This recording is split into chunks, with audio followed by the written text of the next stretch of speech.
The Galactic Council chamber was a place of polished stone and glowing crystal. It was said that decisions made inside those walls shaped the lives of billions across hundreds of worlds. Delegates from every great species sat in tall curved seats, their voices buzzing like storms. They wore robes, armor, or strange suits, each proud of the civilization they came from. Above them hung banners of past victories, reminders of the power the Council held over the galaxy. On this day, the hall was louder than usual. The subject was Earth, a small blue planet on the edge of known space. Most had heard of it only in passing. Some thought of it as a place of wild jungles and simple machines. Others barely remembered its name. Yet the Council now considered it important, not because of its people, but because of its resources. Earth had water, metals, and energy reserves that other worlds lacked. The first delegate to speak was from the Varkan, a tall scaled species with golden eyes. His voice echoed across the chamber. This planet is unguarded. Its people fight among themselves.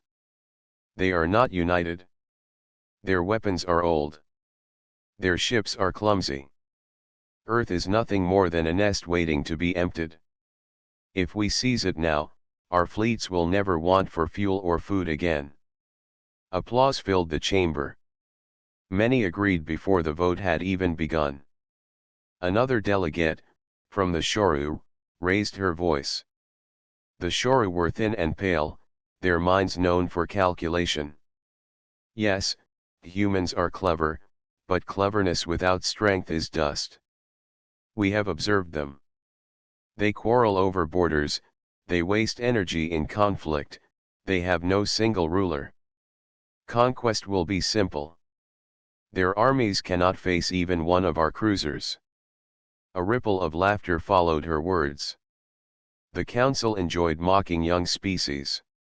To them, Earth was nothing more than another stepping stone in their endless expansion.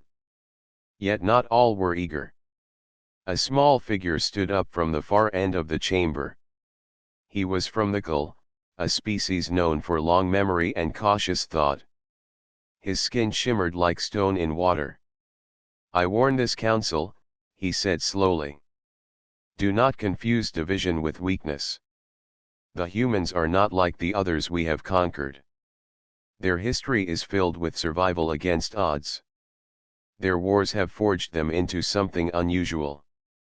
They may surprise us. His words were met with impatience. One delegate shouted, Old Kull fears shadows where none exist.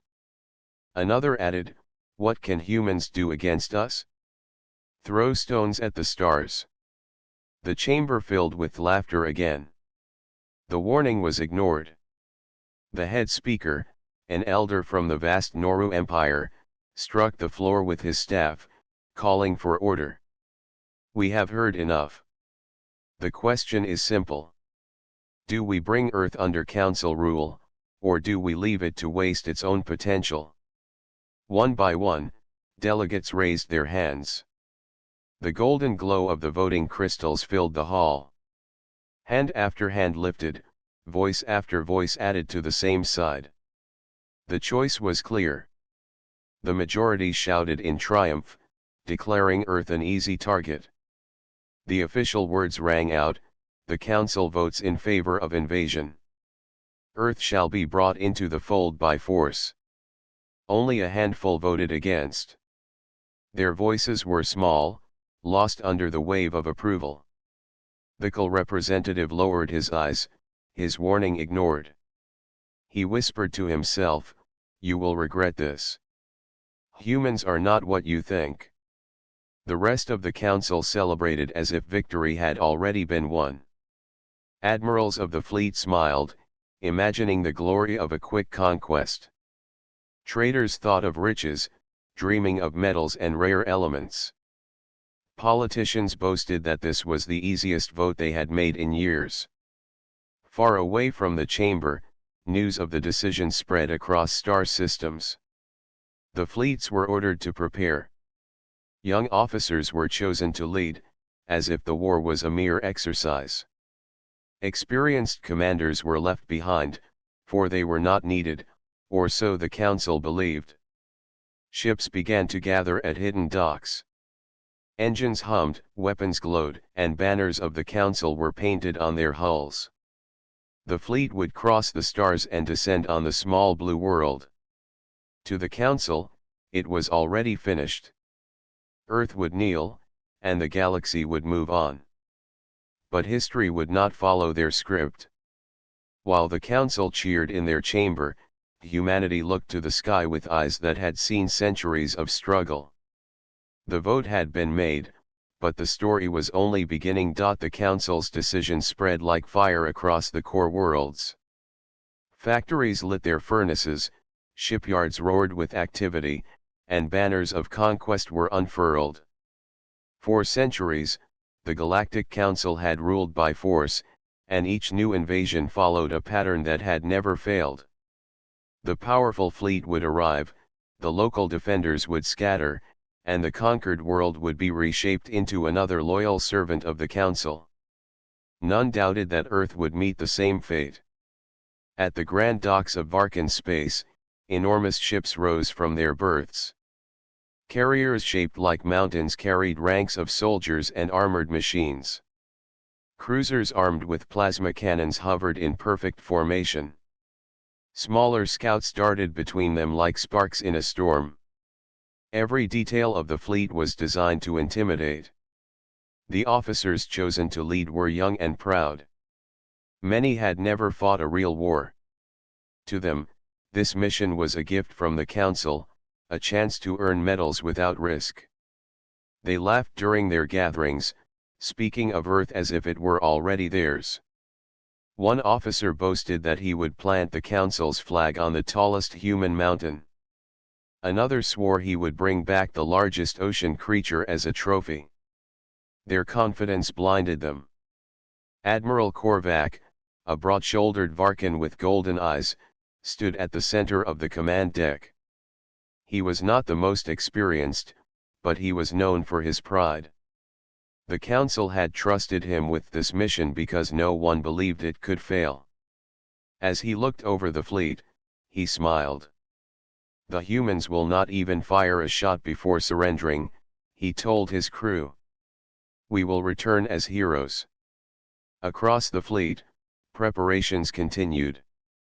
Soldiers practiced drills inside carriers, unaware of what kind of resistance they would truly face. Engineers tuned engines, setting coordinates for Earth. Propaganda messages were sent to the soldiers, describing humans as weak, divided, and fearful. The idea of challenge was never even considered. When the order came, the fleet left their docks in brilliant light. Thousands watched from the ground as the ships vanished into the darkness of space, their trails glowing like comets. Songs of victory echoed through the Council worlds. For them, the conquest of Earth had already begun. The journey across space lasted weeks, but inside the ships, excitement only grew. Officers planned the invasion as if it were a game. Maps of Earth filled the screens. The fleet studied cities, rivers, and mountains.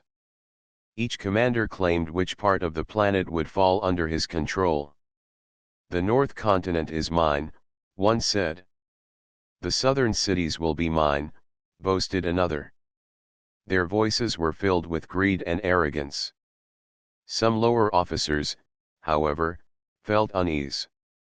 They had read fragments of human history, stories of wars that had lasted for generations. They had seen the way humans fought one another with weapons that seemed primitive yet devastating. These officers whispered to each other in private, but they dared not speak aloud.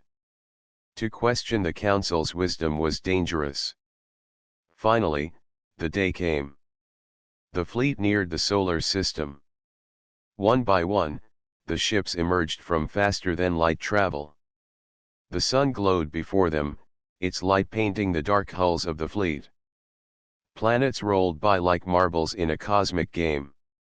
Scouts flew ahead, scanning the system. Their first reports caused laughter across the command channels. Primitive satellites detected, one scout reported. Old machines circling the planet. No threat. Human vessels sighted, another added. Slow, fragile, and armed with weak missiles. They cannot reach us. The admirals relaxed. To them, it was as expected. Earth looked small and defenseless from orbit, a jewel to be taken. The fleet moved closer. Blue oceans and green continents filled the screens. Clouds swirled over the surface like white rivers. To some soldiers, the planet looked strangely beautiful. But to the commanders, it was simply a prize. They imagined its mountains mined for stone, its seas drained for fuel, its cities turned into factories of the council. Admiral Korvac gave the order, his voice calm and certain. Deploy the first wave. Strike their centers of power. Let them know the council has come. Troop carriers broke away from the formation. Fighters poured out like a swarm of insects, their wings glowing as they cut through the sky. The invasion had begun. From the decks of their ships, the officers watched with pride, certain that victory was already in their hands. None of them noticed the strange signals that flickered across human satellites. None of them wondered why Earth had not responded with panic. They did not realize that humans had been preparing for this day, watching the stars with quiet patience. The Council's fleet believed they had come to write history. But it was history that would soon write them instead. The first wave of Council ships entered Earth's skies like falling stars. Their hulls burned red as they cut through the atmosphere, and the roar of their engines rolled across continents. To the Council fleet, it was a moment of triumph. They expected the humans to run, to scream, to throw down their weapons. The soldiers inside the carriers laughed as they looked at the green lands and blue oceans rushing beneath them. But what they found was not fear.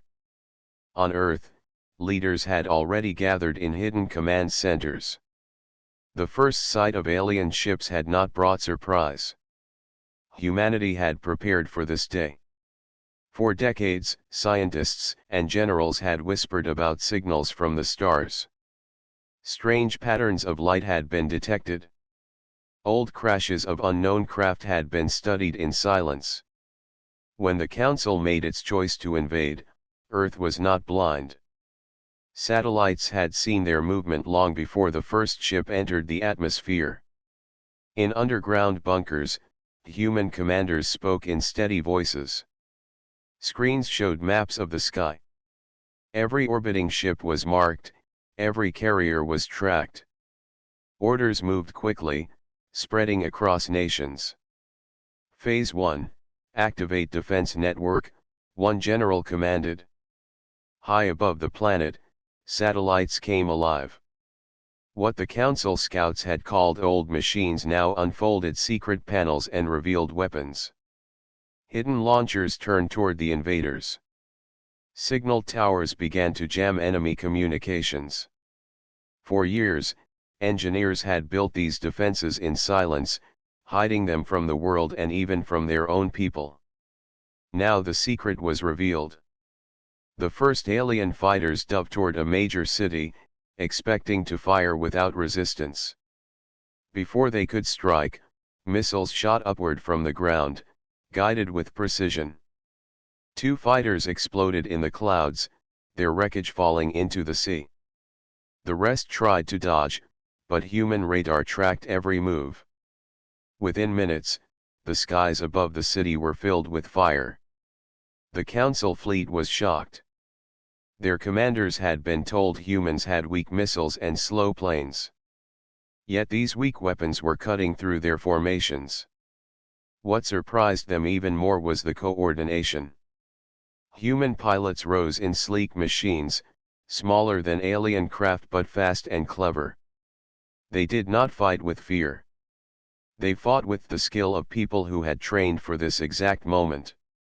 On one battlefield, a squadron of human jets lured alien fighters into a narrow canyon. Energy blasts from the invaders carved holes into the rock, but the humans weaved through with ease. At the canyon's end, hidden launchers opened fire, trapping the aliens in a storm of missiles. Not a single fighter escaped. On the oceans, human submarines surfaced and released torpedoes. Council carriers, heavy and slow, shook as explosions tore through their lower decks. Soldiers who thought they would land unchallenged were thrown into chaos. In space itself, human engineers revealed their boldest move. A set of experimental railguns, hidden on orbital platforms, fired with devastating speed. Metal slugs tore through enemy shields, smashing into cruisers that had thought themselves untouchable. The shock spread through every command channel of the fleet. Admiral Korvac, standing at the heart of the flagship, growled in disbelief. Impossible. They should not have this level of defense. Who gave them this knowledge? But no one could answer. Back on Earth, civilians watched from their homes, not with despair, but with determination. They had seen wars before. They had seen hardship, hunger, and destruction, yet they had always rebuilt. Now the enemy came from the stars, but the human spirit was unchanged. People rushed to shelters, helped their neighbors, and gave support to soldiers and pilots. Humanity was not only fighting with weapons, it was fighting with unity. Every hour of battle brought new surprises. Where alien shields blocked energy blasts, humans used kinetic strikes, throwing heavy metal at speeds that tore through defenses. Where plasma cannons rained destruction, humans hacked into enemy signals, turning their own communication against them. Creativity became the strongest weapon. The Council fleet had never faced such resistance. They were used to enemies who broke at the first strike. But humanity did not break. Humanity adapted. As the first day of invasion ended, the skies above Earth were filled with smoke and wreckage. Both sides had lost ships, but the balance was not what the Council had expected. Instead of easy victory, they had found a war. Instead of a weak world, they had found a planet ready to defend itself with every tool and every idea. In the command chambers beneath Earth, leaders looked at the battle reports. Their faces were tired, but their eyes were sharp. One commander whispered, "They thought we would kneel. They will learn we do not kneel." Far above, Admiral Korvac stared at the burning wreckage of his fighters and clenched his claws. His pride was wounded, his confidence shaken. He had promised the Council an easy conquest. Now he saw something he had never imagined. Humans were not prey. They were hunters. And the Council had just walked into their trap. The second day of battle dawned over Earth. Smoke rose from ruined ships that had crashed into oceans, deserts, and mountains. The Council fleet had expected a swift victory, yet instead they faced an enemy that refused to yield. The humans had met their fire with fire, and now the war entered its first true clash. Admiral Korvac stood at the command deck of his flagship, his golden eyes fixed on the chaos outside. Fighters darted through the clouds, missiles streaked upward, and explosions painted the skies.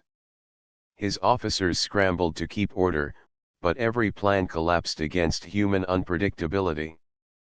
"Admiral," one officer reported, "their defenses shift constantly. Every time we adapt, they change their strategy." Korvac growled. "Then strike harder. Crush their cities until they crawl before us." The order was given.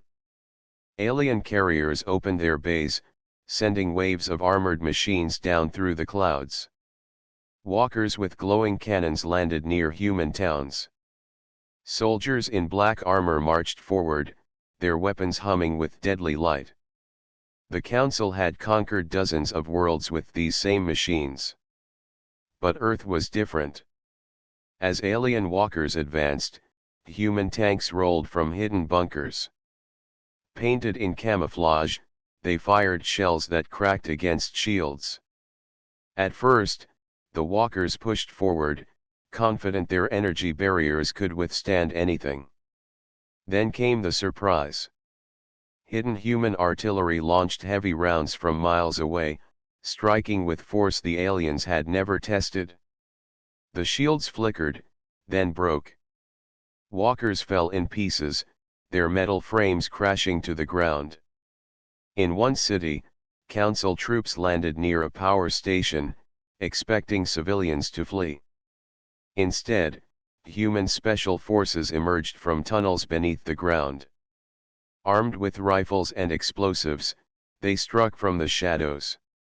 The aliens, trained for open battle, were unprepared for ambush after ambush. Streets became traps. Buildings became fortresses. Even civilian engineers joined the fight, shutting down power grids to confuse enemy sensors. Above the planet, the sky was no less fierce. Council cruisers fired plasma beams at human jets, but the pilots refused to fly in predictable patterns. They weaved through canyons, schemed over oceans, and used storms as cover. One squadron even lured an alien fighter into the path of a thunderstorm. Lightning struck both, but only the human pilots had prepared for it. Their aircraft emerged smoking but alive, while the alien craft spiraled into the sea. The council officers, watching the disaster unfold, grew restless. They should not be able to resist this long, one said nervously. They should not be able to resist at all, another muttered. Korvac silenced them with a glare, but even he felt unease. The humans did not fight like any species he had known. They did not surrender when surrounded. They did not scatter when struck. Instead, every loss seemed to harden them. Every destroyed ship or ruined city brought a stronger counterattack. The most shocking moment came during a boarding attempt. Council soldiers stormed a human base, expecting to claim it easily. But within hours, the humans turned the tables. Using captured weapons and their own cunning, they forced their way onto an alien transport ship. In a brutal exchange of fire, the humans seized control of the vessel and lifted it into the sky. For the first time in Council history, an invading army lost one of its ships to the very world it sought to conquer. News of this act spread quickly through the fleet. Confidence wavered. Whispers of doubt moved among the soldiers. Could this small blue world truly defy the Council? Back on Earth, human commanders studied the captured vessel with hungry eyes. Engineers worked night and day, tearing apart alien technology. Within hours, they found weaknesses the Council had not even considered. Shield generators overheated with constant fire. Communication arrays could be jammed with signals humans had mastered decades ago. Every discovery gave Earth a sharper edge. By the end of the third day, the clash had left scars on both sides. Cities burned, oceans boiled with wreckage, and skies were blackened by smoke. Yet the humans still stood. Admiral Korvac looked out at the battlefield and finally understood what the Kul delegate had tried to warn the Council. These humans were not weak. They were not prey. They were dangerous in ways the Council had never faced. But Korvac's pride would not let him admit defeat. He clenched his claws and roared, "We will grind them down. No matter the cost, Earth will kneel." Far below, on the battered surface of the planet, a human general gave his own order. His voice was calm but fierce. "Hold the line. Adapt. Fight. They think we are broken, but this is only the beginning." The first true clash had ended, but the war for Earth had only grown fiercer. The council believed they still had the power to crush humanity, yet every hour proved otherwise. For the first time in centuries, the council's might was questioned. For the first time, an enemy refused to bow. And for the first time, the galaxy would learn what it meant when humans fought not for conquest, but for survival. Far from Earth, the Galactic Council gathered once more inside their grand chamber. The shining crystals above them glowed with steady light, but the mood in the hall was not steady at all. News had arrived from the invasion fleet, and the reports were unlike anything the council had expected. Delegates sat restless in their tall seats. Some whispered in disbelief, others argued in sharp voices. For centuries, their fleets had never failed. Conquests were always simple. Yet now, in their records, stood words no one had spoken in generations: losses, retreats, and failure.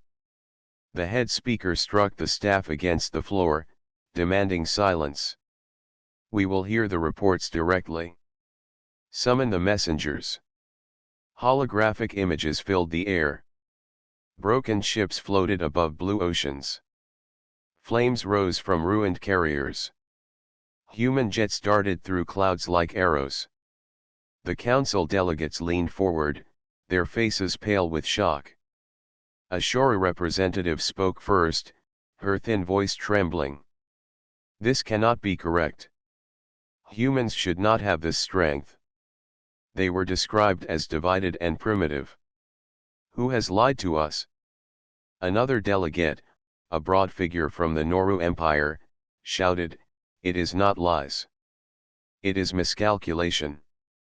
We underestimated them." The chamber filled with noise again. Some called for more fleets to be sent at once. Others demanded retreat before more losses could shame the council. For the first time in centuries, unity cracked. At one side of the chamber, the Kul delegate rose slowly. His shimmering skin reflected the light as he spoke in his calm voice. I warned you. I told you humans were different. They have survived countless wars, not against invaders from the stars, but against each other. Every conflict has made them stronger. Every mistake has taught them. Now you see the result. They are not prey. They are predators who learned patience. His words carried through the hall, and though many still scoffed, fear showed in their eyes. Reports continued. One messenger described how human forces had captured a council transport ship. Another showed how human missiles had pierced energy shields once thought unbreakable. Images of downed walkers, shattered cruisers, and captured soldiers filled the chamber like ghosts of failure. Silence grew heavy. The youngest delegates looked at one another with unease. They had joined the council believing it was untouchable. Now cracks appeared in that belief.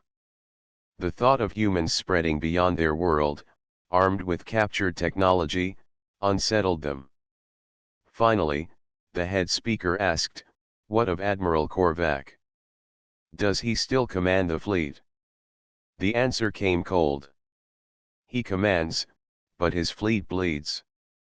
Reinforcements may be demanded. The council fell into debate once more. Some shouted that more fleets should be sent to overwhelm Earth before it grew stronger. Others warned that throwing more ships into the war would only bring greater losses. Fear spread like fire in the chamber. The council, proud and arrogant only weeks before, now tasted the bitterness of doubt. Their banners of conquest suddenly felt like fragile cloth. Meanwhile, whispers traveled outside the chamber, carried by servants, traders, and messengers. Across the galaxy, people began to hear that the mighty council had found an enemy it could not easily crush. On distant worlds, the news lit sparks of hope. Species once conquered dreamed of rebellion. If humans could resist, perhaps others could too. Back on Earth, the humans did not know yet how much fear they had stirred. They only fought for survival, unaware that their defiance was shaking the galaxy itself. But inside the council chamber, the truth could not be hidden. The vote to invade had been passed with laughter and pride. Now, every delegate who raised their hand felt the weight of that choice. Their easy confidence had turned into sleepless nights. The Kull delegate's final words that day cut through the silence: "You believed Earth would kneel. Instead, Earth stands.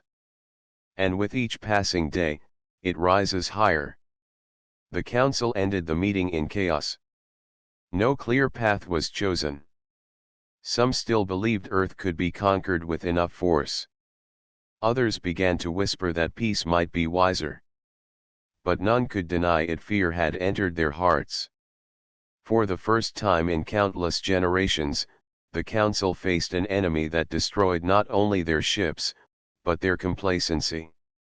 And deep within, they wondered what would happen if humans carried their fire beyond their home world. Earth's skies burned with conflict, but the humans were not only defending, they were learning. Every encounter with the council fleet gave them knowledge, and knowledge became their most powerful weapon. Engineers worked tirelessly, studying the technology of captured ships and equipment. Even a single downed cruiser held secrets that could change the balance of the war. In one underground lab, human scientists examined a council plasma cannon. Its energy output was unlike anything humans had seen. But within hours, they discovered how it could be destabilized. By adjusting their own weapons to a precise frequency, the cannon could overload and destroy itself. Excitement spread across the command centers. Every new discovery turned defeat into opportunity. Above the planet, human pilots took to the skies again.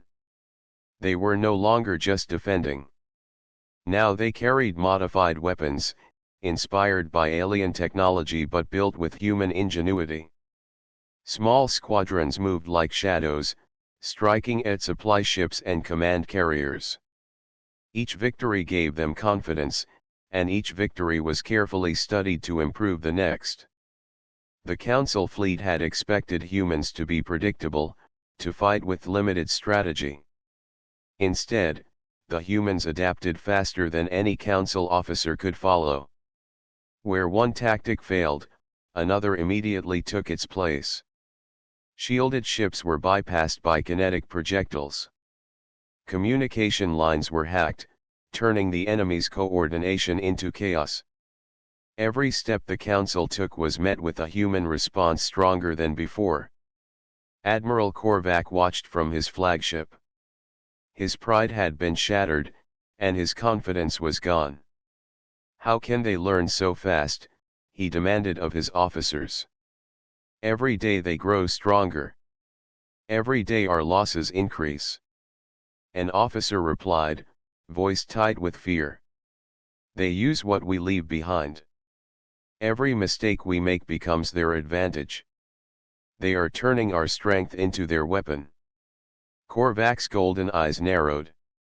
He had faced many species in battle, but none had evolved as quickly as humans.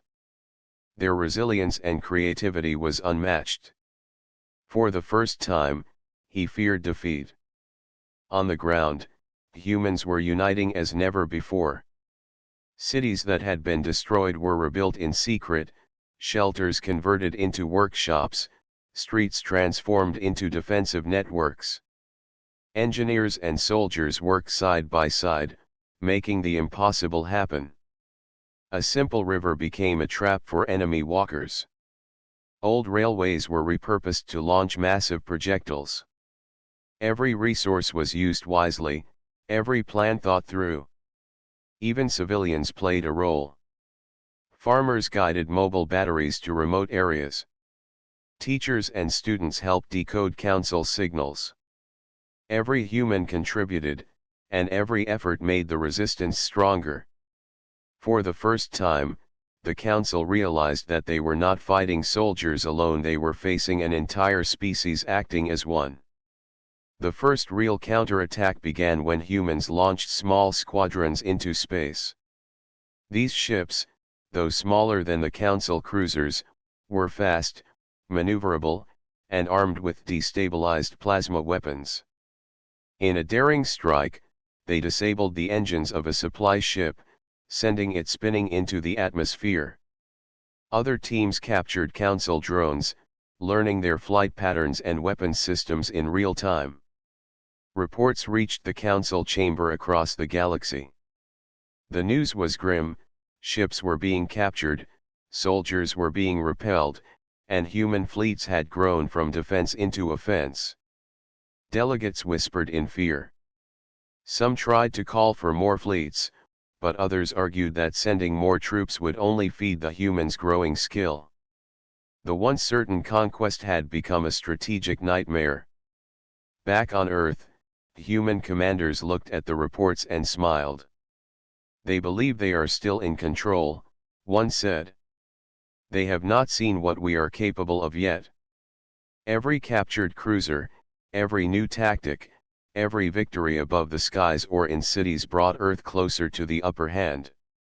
Humans did not seek to destroy the Council, they sought survival, but in doing so, they became unstoppable.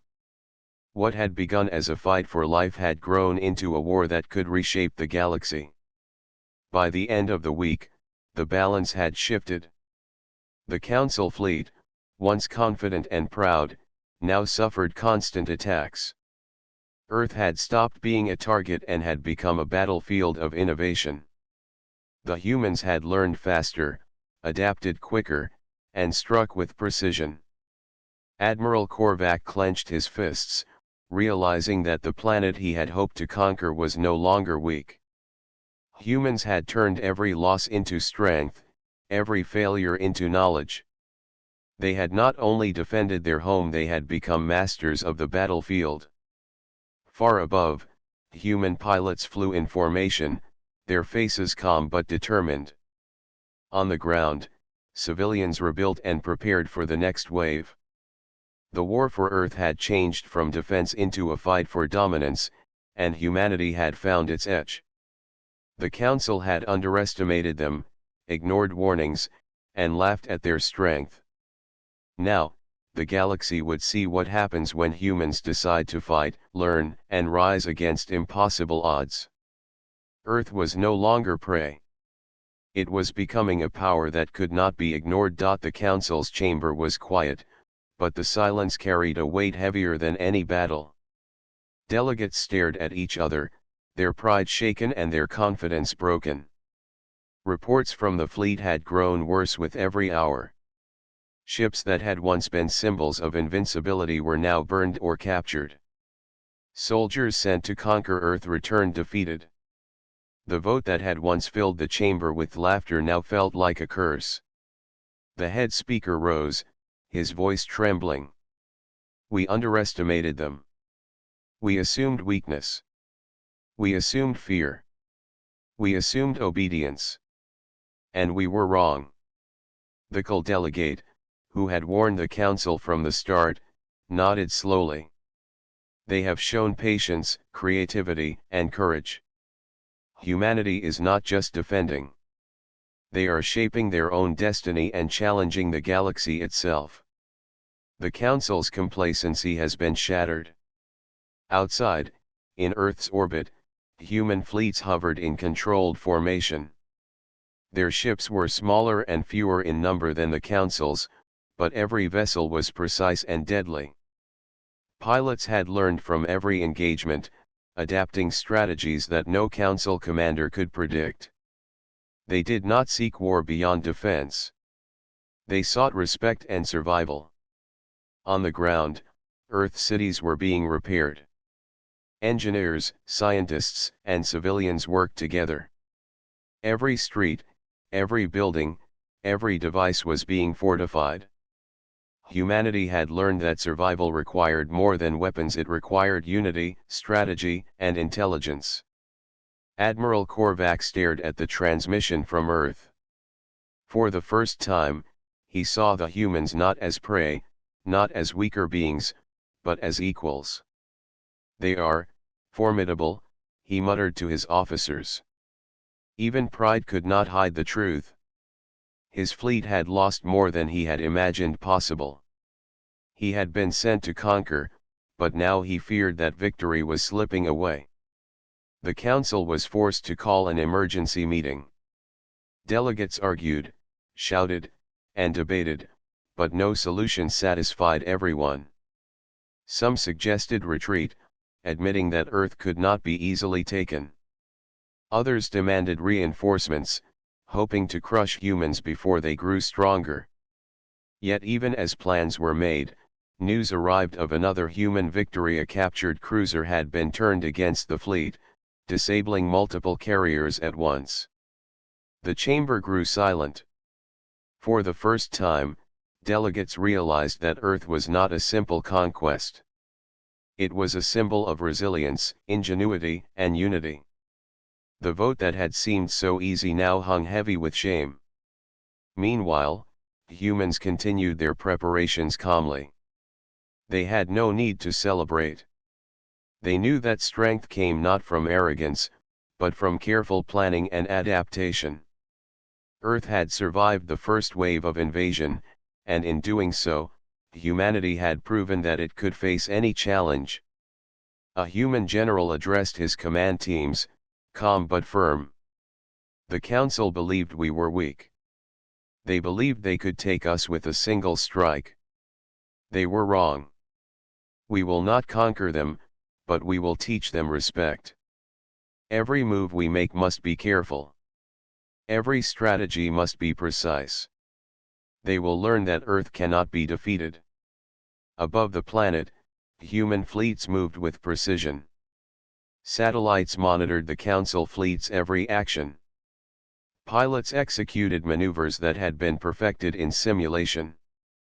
Engineers ensured that weapons and shields worked in perfect harmony. Each human was part of a single effort, a single purpose, to ensure the survival and dignity of their world. Inside the Council, panic replaced arrogance. Delegates whispered that they could no longer rely on their power alone. They had assumed humans would bow without a fight. They had assumed fear would rule. They had assumed complacency would remain their greatest ally. But humans had destroyed that complacency. The Kul delegate rose again, voice steady. From this day, Earth is no longer a simple world. Humanity has shown what it means to survive, to learn, and to rise. We must treat them as equals. To do otherwise is to risk everything we have built. For the first time in centuries, the Council truly understood that strength was not just in ships or weapons, but in spirit, intelligence, and resilience. Humanity had proven that even the smallest world could challenge the greatest powers. Across the galaxy, other species watched the news and whispered among themselves. Earth had resisted. Humans had adapted. Humans had survived. The old order, based on fear and domination, had shifted. Finally, the Council issued a statement.